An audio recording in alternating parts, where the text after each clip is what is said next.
Hello, everyone, and welcome to this week's episode of the Otafest podcast with me, Nancy, and Angelo. It's me, Angelo.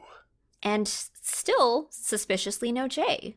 The J-pocalypse continues. We miss him dearly. He's gonna be so mad when he finds out what we've been talking about for the last 3 weeks. Oh my god, he will be. Oh, it'll be wonderful. But before we get into that, get your weekend passes at the early bird price of $58.69. Please go to otafest.com. They're going up soon in price again, so don't delay and get yours today. Now, I think we promised, in the most threatening sense, that when Jay was away, we were going to talk about keyboards nonstop. Unintentionally, we did, because I ended up giving you all those parts. Yes. It wasn't planned. It wasn't planned, but we basically built the conversation into our lives. Yeah, we did. And thank goodness for that, because it's been a very good conversation thus far. So if you've missed out on the last 2 episodes, please go back, listen to them at 1.5 times speed, and get caught up, because we're going to wrap up this trilogy today. Yes, I have finally built the keyboard. The keyb is mine. Of your dreams? Please tell me it's of your dreams. It is ridiculously good. It is better than I thought it would be. Do you believe the hype now when I tell you about my very strong opinions about keyboards? Oh, absolutely. Like, I knew that good keyboards could be very nice, and I've built exactly one custom keyboard in the past, but this one, that was about 5 or 6 years ago. That was quite a while ago. Now that I think about it, that was definitely over 6 years ago.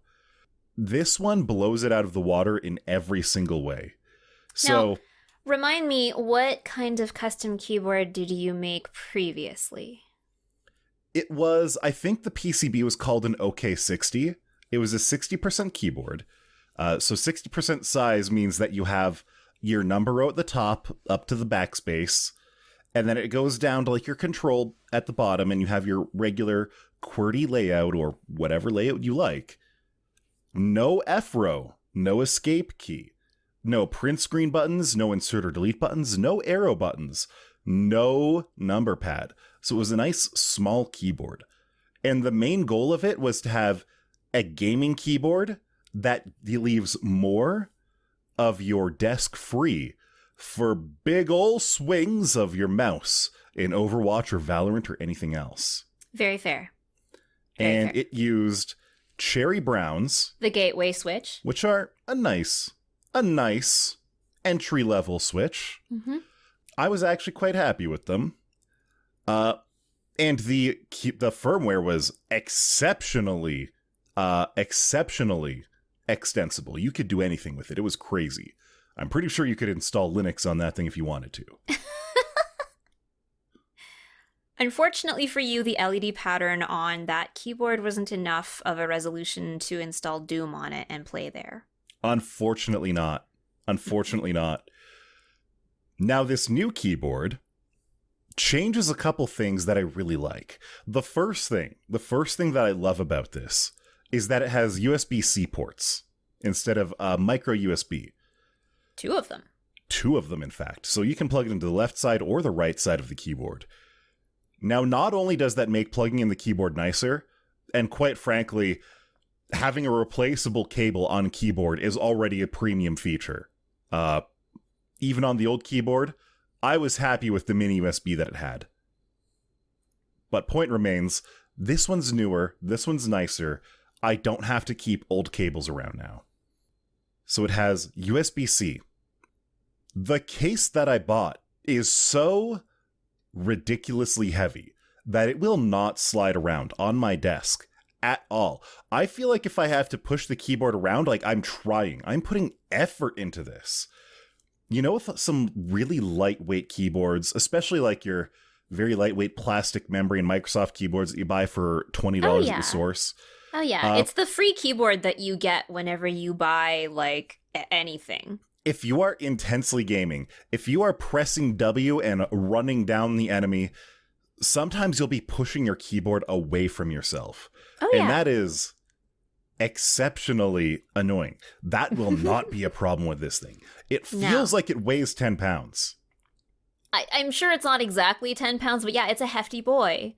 It is a hefty, hefty boy.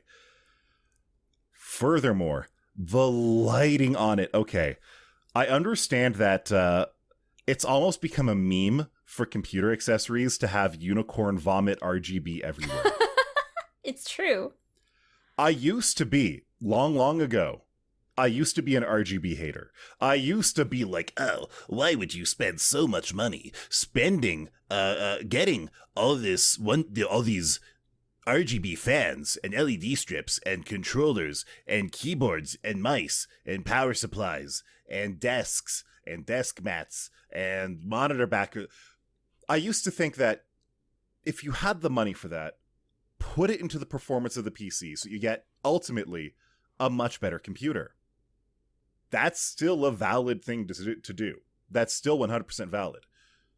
But now that I have a little bit more disposable income, I like pretty things. Don't we all? Yeah. Don't we So all? RGB all the things. And so with this, it has per key RGB lighting plus a nice RGB underglow. I can change it so that the keys are a different brightness than the underglow, so the underglow can be really bright and the keys can be really dim, or vice versa if I don't like my keyboard looking like a UFO. Uh-huh. I get either choice, and that's amazing. That's wonderful. On top of that, I just really love the way that it sounds and the way that it feels. So along with the PCB, along with the circuit board of the keyboard itself, Nancy also presented unto me this dense foam that goes between the keyboard PCB and the top plate of the case, with the point of this foam being that it absorbs vibrations, dampening them, but also makes it so the cavernous space between the PCB and the top plate of the keyboard isn't an echo chamber, a literal echo chamber. Correct. Now, I haven't heard what it sounds like without the foam, so I'm not sure how much of a difference it's actually making, but I'm certain it's there, because this keyboard is so ridiculously quiet. I think I'll do a little demonstration of the difference that it makes. So this next sound is going to be my old keyboard, a Logitech G610 that I bought probably 6 or 8 years ago. And it's what's called a cherry red linear switch, and it's Rattly. it is rattly. It is, quite frankly, your typical keyboard sound. There's nothing particularly special about it. I wouldn't say that it's particularly awful. It is a keyboard. It is what you expect. As opposed to my new keyboard. Ooh. Golly. Much more silent. Much more silent. It is not as high-pitched. It's not rattly. It sounds solid. Mm-hmm. And on top of that, It sounds attractive. the feeling of it. It is the kind of keyboard where I found myself, like, when I'm not typing anything, I'll unplug it and just go like, boop, beep, boop, beep, beep, boop, boop. That might just be like the new toy effect coming in, you know? Maybe, but I personally am very pleased I've created a little mini Angelo monster because it's so when I replaced a bunch of parts in my keyboard, and to be honest, the PCB really didn't need replacing. That was just a personal thing. Like I wasn't unhappy with that PCB at all. I actually just wanted the foam But if you bought the foam and the new version of the PCB, it was cheaper. So I was like, Oh, I wow. don't need to upgrade the PCB. I would have just gotten the foam. Perfectly honest, the foam was enough for what I was looking for So the my keyboard. PCB and the foam was cheaper than just the foam? It was cheaper per piece, right? Like you got Okay, a bit of okay. a bundle discount on it. So this was a special that they had when they launched the V2. They were like, here's some foam, here's like a V2 of the PCB, and here are some new stabilizers that, again, I didn't really need. But as a bundle, it was worth the discount. So I got the bundle, and it was on sale because I was upgrading as a previous customer. Fair. So, it was just worth it. And like, they're perfectly good parts. I have zero reason to throw them out. So, of course, the little gremlin named Angelo, I was going to see that weekend. We were going to hang out and go to one of the Japanese markets that were springing up kind of around Calgary. And they've kind of been springing up around everywhere, which I really love to see. But that one in particular, we had made plans to go meet up at. So I was like, I know what I'm going to do with these extra pieces. I'm going to dangle them in front of Angelo. And then I'm going to see what he's going to make because I know that he could take a whole bunch of spare parts and make something fun out of it. So honestly, the fact that you were like, no, I'm not going to go and try and make my own ghetto case. I'm going to go and actually just, buy a one from Drop. And you got a case Oh, that yeah. is extremely durable, very nice. You got the high profile version, which I have the low profile version of. You got some really cute, nice keycaps to go I on top of love your the switches. keycaps Like everything so that you did was much. just like, oh, I'm creating a little monster. It's great. I love these keycaps so much. So the case itself is a nice deep bronze color. The keycaps are a nice pastel green and a deep green as an accent, and they're matcha themed. So like the enter key has a nice little graphic of Mount Fuji. The backspace says matcha on it. And then I've got a bunch of little accent keys that's like a cookie, a little boba, a cake, an ice cream. Oh my god. They make my heart go doki doki. And that makes me happy. It is so fun.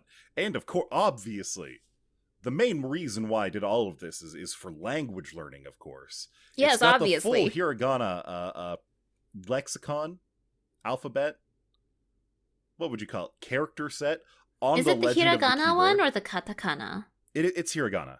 Hiragana? So it's a Yes. hiragana alphabet then? And while I have done the Japanese input on my laptop, I haven't done that on my desktop yet.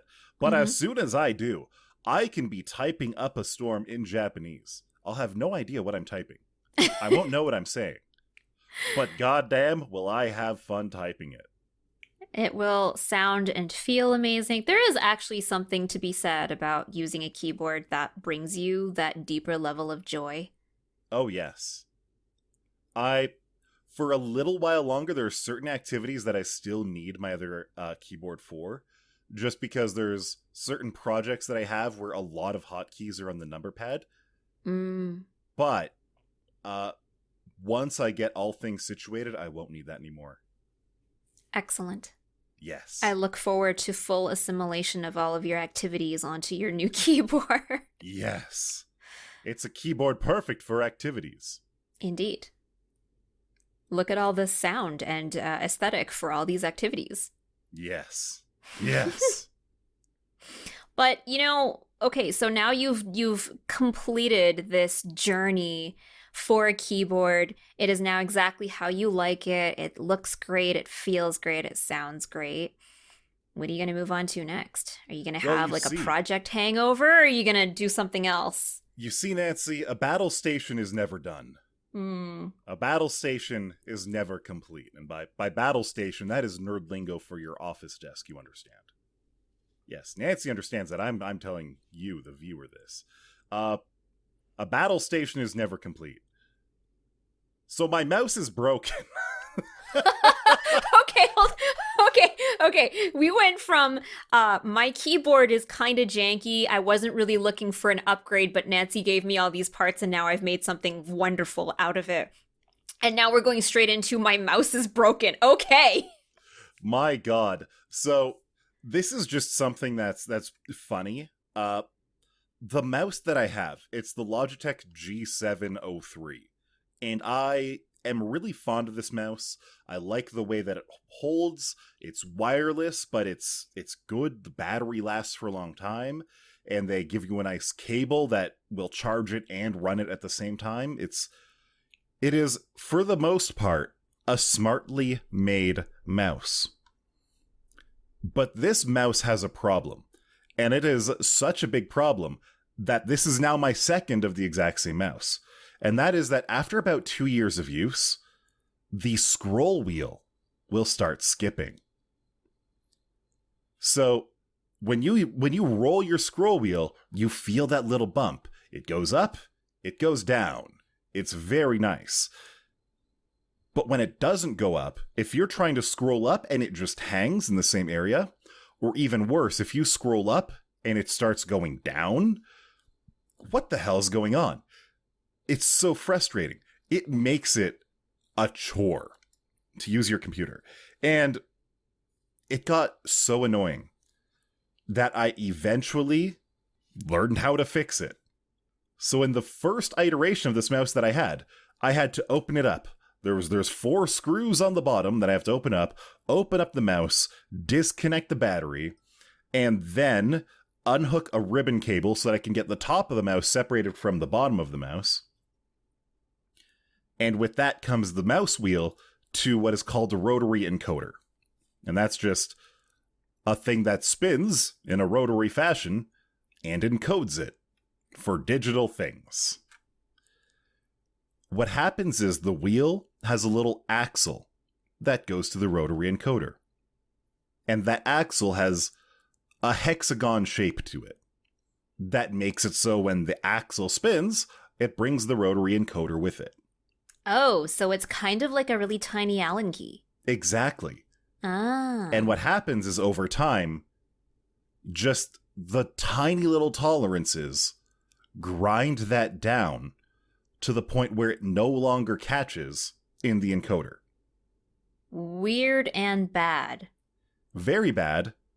It sucks. But the fix is simple. You need to fill the gap between the axle and the rotary encoder. I have found that the best material, the best method of doing this, is taking a tiny little piece of paper and wrapping it around the axle and jamming it in the encoder, and then you're done. That is 100%. I will admit, the first thing I would have tried, I probably would have tried either a slightly softer material, like paper towel, or like a Kleenex. I probably would have done that.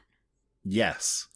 Now, that works for about a month and a half. And then it stops. And then so you have to open it back up and do it all again. Do it again, yeah. Mm-hmm. I tried gluing it. I tried making it so that I would glue the axle to the rotary encoder with like some contact cement or something else like super glue. It never actually worked. And in one case, I actually froze the encoder and I had to chip the glue away. Mm. It wasn't good. So no hot glue? No hot glue. Dang it. That's what I was going to suggest. I was living with that state of affairs, opening my mouse up every couple months to replace the paper, and that was fun. That was a good time. Whatever. I had a mouse that was working. Uh-huh. And then the left button of the first mouse died. Oh. Now, I opened it up just because I was used to it at this point to take a look. And the mouse button was just, it's a button. And I had a thought. I had a really old Razor mouse lying around could I unsolder a button from there and put it in this mouse? Long story short, yes, I could. Oh my god. So I did that. You just Frankensteined a mouse. Oh, yes. It was fantastic. It did feel a little bit different, but it worked. It would, yeah. For about 2 months. No. And I counted it. To get to the switch that I had to unsolder and replace was 3 ribbon cables and 25 screws. In a mouse. Is there even room in there for 25 screws? I don't know. Somehow. Are they like the itty bitty ones that you have on glasses? Like Exactly. Oh. They're such a pain in the butt. So when the switch died for the second time, I opened up my drawer to the guts of the razor mouse that I used. I still have those guts. And I was like, do I really want to? Do I really want to go through this all again? So you Frankensteined a whole other switch? No. I gave up and I bought the exact same mouse a second time. No, I you was did thinking, not. surely. Surely it was just a batch problem, right? No. So it's been about 2 years since I replaced this mouse. And the scroll wheel is once again going. You know where this is going. Save yourself the heartache. Get a different mouse. The problem is I really like this mouse. Why can't you get one of the other Logitechs? The problem is that at this point I've come to the conclusion that Logitech mice suck. Which is a real shame. Because I'm also of the opinion that Razer mice are absolute trash. They're manufactured e-waste. And this is really distressing because the Razer mice are so comfortable. The Razer Death Adder is the most comfortable mouse I've ever used. And I don't buy them anymore because they break in a year. The Logitech mice, I enjoy their software. I think the mice are very good. They work very well. And they break in 2 years. What's a man to do? Buy a different Logitech mouse? I don't know.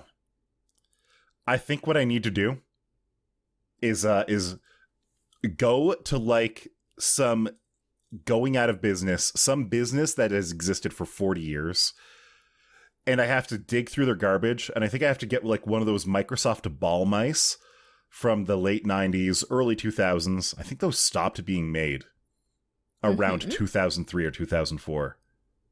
Probably. I have to get one of those because they're immortal. They are. They're also horrible little dust magnets. And they're not accurate at all. No, they're not. Like, but it's really easy to... Yeah. They're like the IBM Model M of the mouse world. They are, and I don't know. I would make the joke that you should go and find, like, an original IBM mouse, except those ones don't have front and back buttons. They don't have a scroll wheel. They don't have a USB port. No, they don't even have what's called a PS2 port. Was this before the PS2 era? Yes. Oh. They had I can't remember if it was an AT port or XT port. I can't remember what they called it. Was it the one with 16 pins? It was not 16 pins. Not 16 pins. There were 9-pin serial port mice that existed. But a lot of the early IBM mice, for the AT motherboards, they had what looked like a MIDI connector. Oh, fun. Yes. I think they called it an AT connector. But I'd I'm not have to go certain. confirm that later. Having that said, I have all the adapters for that sitting in a box. Dear goodness, you really do have something for everything. We used to carry them at the source, and I shouldn't be recording this. Haha, recording your crimes. When they were slated to be removed from stock, when we were writing them all off, when we were not going to carry them anymore, they had to go to the garbage can. So after we put them in the garbage can, I then went dumpster diving. Uh-huh. Yes. So if I needed to, I have all the parts to go from an XT mouse to a PS2 mouse to a USB mouse and back. That is a confusing chain of adapters, I have to tell you. And I know what each of them looks like. You're better off building one of those, when you're a kid and you build a full stick out of Lego, you just take one of like several of the same size brick and you just stack it until you get a stick. That's basically what it kind of looks like, except you run out of pieces that are the same, so you start munging them together. It's wonderful. It's a stupid amount of fun. That's great. I did it just once for the hell of it. I had a PS2 mouse that I wanted to plug into a USB port. Mm-hmm. So I went from PS2 to XT, from XT back to PS2 to USB, and plugged it into the computer, and it stuck out about 9 inches from the PC. That sounds about right. I laughed, and it worked. I would fully expect it to work. It might have a bit of lag, depending on what kind of adapters you had, but it's probably fine and didn't even notice. Oh, yeah. It was stupid fun. I unplugged it immediately. Yeah, I would do. Speaking of things that are fun, let's talk about things that are completely not tech related. We're gonna give them a break from nerd stuff? Yes, we can give them a break from nerd stuff. We can talk about some holiday stuff. Oh. So, anyone who knows me knows that I really like going for high tea. There's just something about those delightful little china teacups and having, like, effectively a pyramid of food placed in front of you. And you start from the bottom and you eat your way up. And it's lovely. And one of my favorite places to go every year is probably Dean House, because you get to walk through their winter garden, which, is mostly asleep by now. But you can still see where everything was and how everything's going to wake up again. And there's just something really ephemeral and nice about that. And then you get into the actual Dean House and it's all sectioned off into different salons. So you've got like an upstairs, you've got a dining room out in the front, you have several nooks and crannies with which you could be seated to eat. And those are all very lovely. For their holiday high tea this year, I just had it this morning. As of this recording, I literally just had it. I am still digesting it. They have a wonderful slight reimagining of everything. So they have cucumber sandwiches, very lovely. Egg salad sandwiches, also very lovely. A favorite of mine. I know, I love those, especially the egg sandos from Family Mart and 7-Eleven. They both had very good ones in Japan. So, and we can talk about Japan in a little bit too, because we actually tried to put a photo book together. More on that in a bit. And so, those are like your two classic finger sandwiches. And then they went the extra mile, as they do. They have, if you can imagine, the savory version of a cream puff. So there's a very slight crispy pastry, and then on the inside of it is braised beef. It's a braised tenderloin on the inside. Oh my. And then it's covered with like this crispy outer shell, and then on top of it is just a little tiny dollop of caramelized onion, just a little bit. Oh, that sounds heavenly. And then they've got like, they have a little biscuit. Like, and when I say biscuit, imagine the little cheddar cheese biscuits that I think you can get with lobster very often. Like those thick biscuits that are round, there's cheddar cheese inside them. They're not super dry and crumbly, but they're also not super moist. But they have one of those, and then they've got like a nice salmon on top of it. And you're like, oh, these are really, really lovely. Very like... On top of... I don't know why, but I'm suddenly like... The way that you were describing the biscuit sounds like the Cheddar Bay biscuits from Red Lobster, except maybe a little bit better.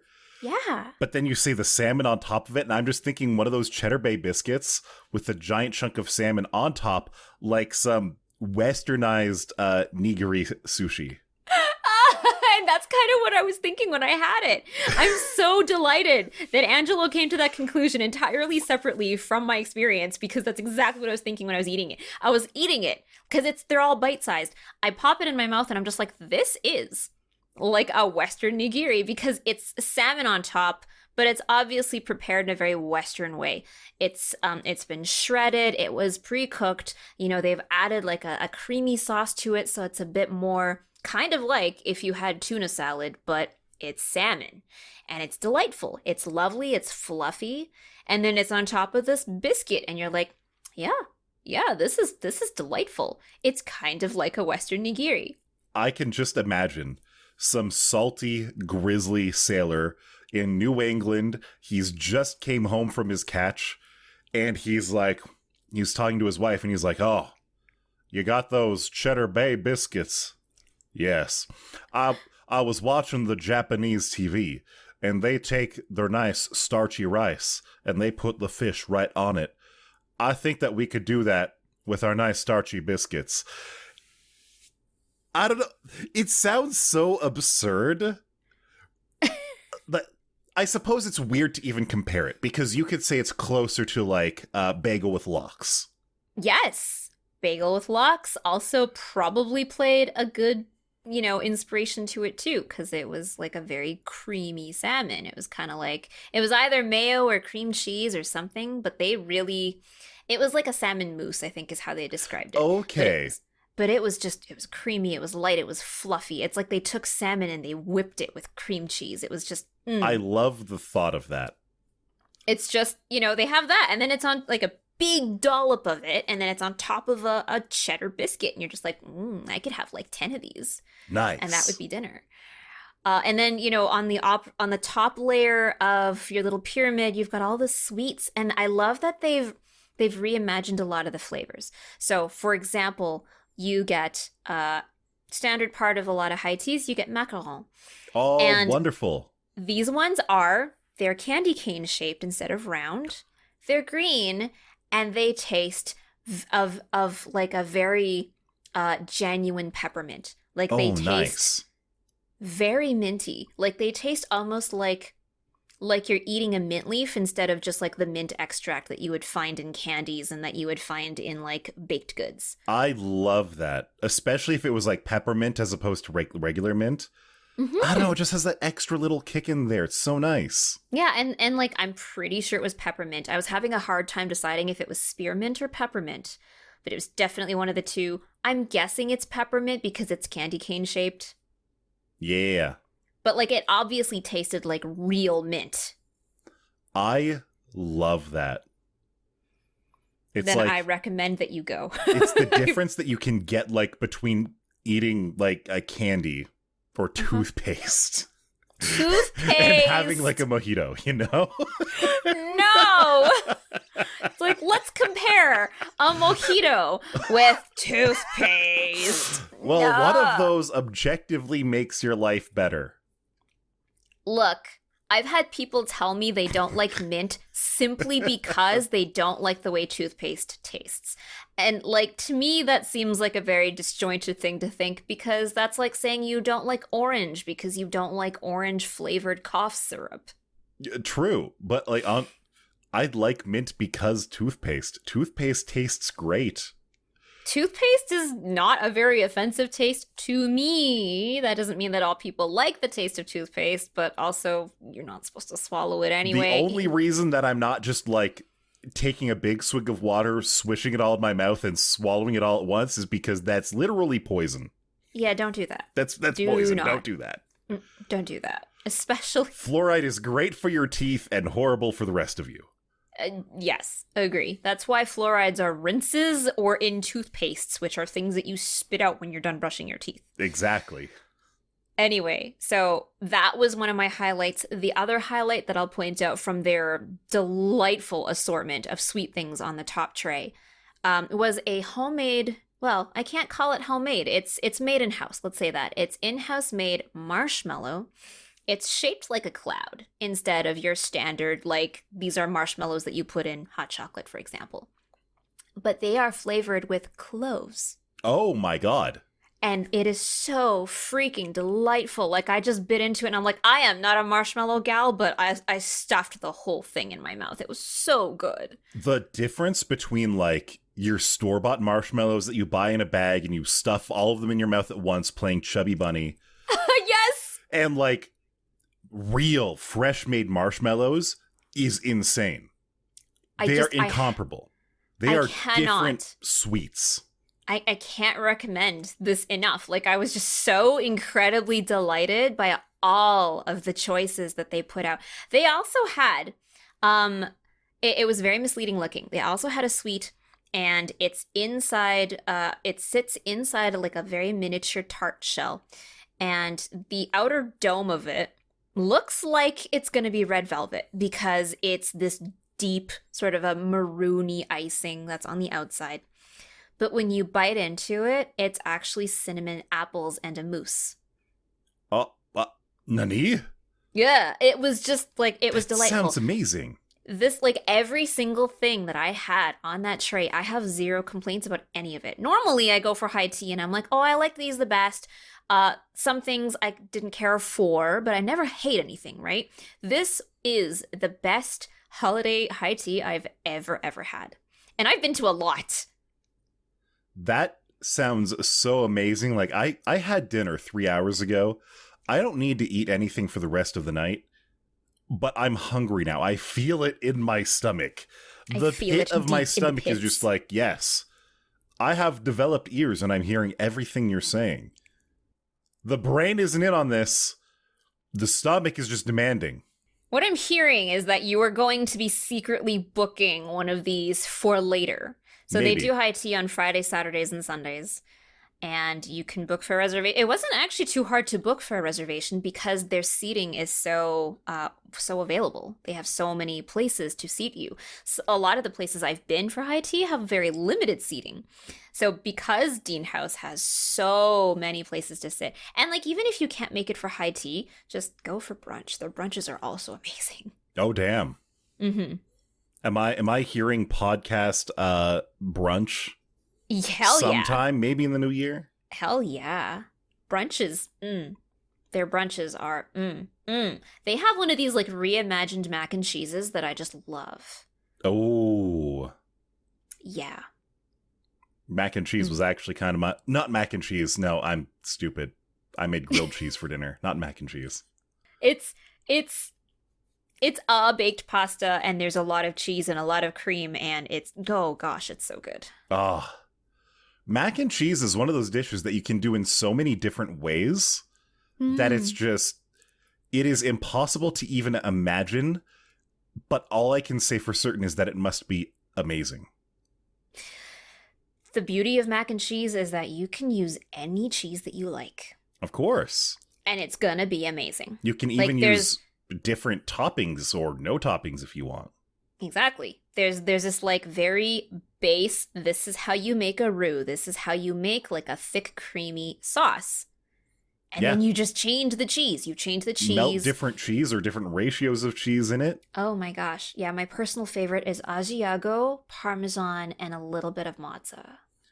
I normally am, if I'm doing mac and cheese, it's usually just like a cheap comfort food night. So I'm usually using some medium cheddar mixed with a couple other things that might have been on sale. Okay. And then, of course, you gotta have the topping. You gotta have the breadcrumb topping. Grate some parm onto there as well. Do you like goat's cheese? Goat cheese? Yeah. I've never had goat cheese on its own. Okay, well, I'm going to tell you something.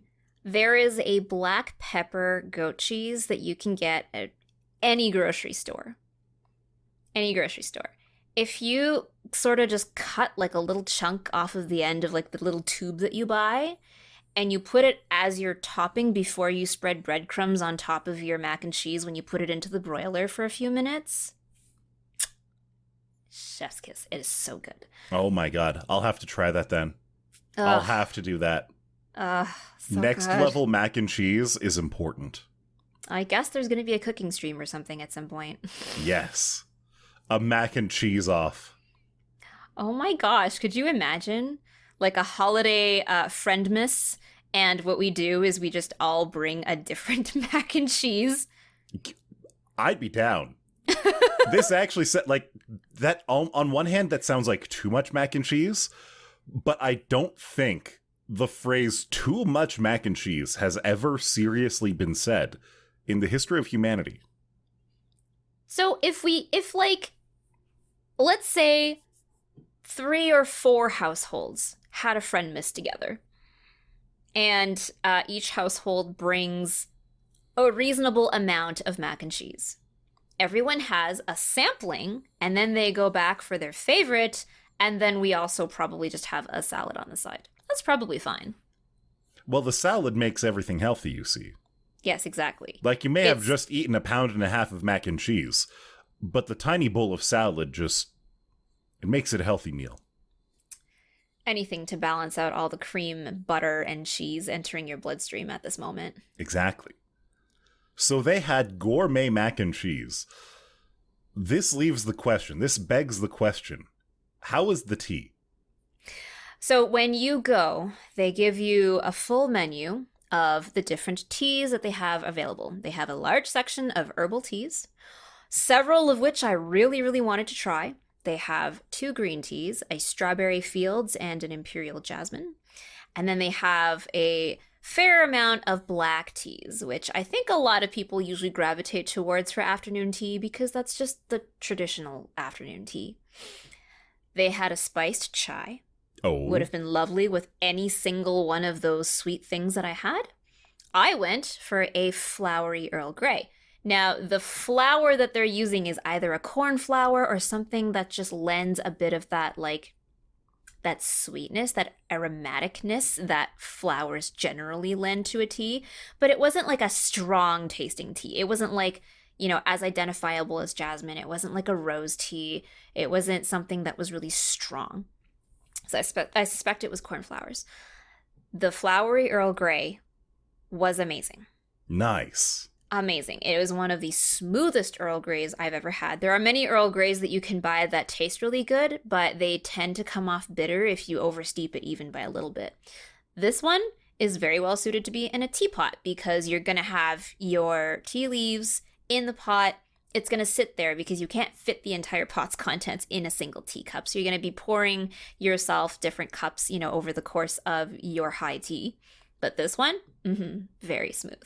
Very, very smooth. You'll love to hear it. Yes. And these have been the foodie adventures of Nancy of this current week. Wonderful. It's been wonderful. I definitely deserved a nice treat today because I worked like 4.5 extra hours yesterday. I was hoping it was only going to be like an extra 2 hours. It turned into 4.5 when things started going sideways. Yeah, that's not fun. It never is. No, it's really not. Like, that's more than half of a shift. Yes, and I don't get paid overtime. Oh, God, that's even worse. Working on a Saturday is not fun. But you know what? High tea today made up for it. That was my treat to myself for a job well done. Yeah. Job well done. And paid in food. Can't complain. Ugh. Normally I like to be paid in money, but paid in food just... sometimes it hits just right. Or paid in spare keyboard parts, Oh, yeah. I think one of the most memorable times I was paid in food. And I say this, I was also paid in money, but I was also paid in food this day. Back when I was a plumber, because every Italian goes through their plumbing phase, the boss, Johnny over Johnny, brings me back to his house where his mom is making some fresh pasta. Oh. She's got the homemade noodles, homemade egg noodles, made from the eggs of the chickens in their backyard. Oh my gosh. I think from the vegetables, they grew their own tomatoes and everything for the sauce and everything. Oh my gosh. Amazing. They don't buy their own cheese because you can't make the Parmigiano Reggiano here in Canada. You can try, but it's not Parmigiano Reggiano. Of course.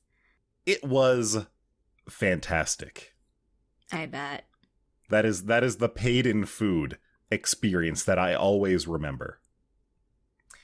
I have exceptionally lovely Italian neighbors, and they like to show affection, thanks, even just having an excuse to see you.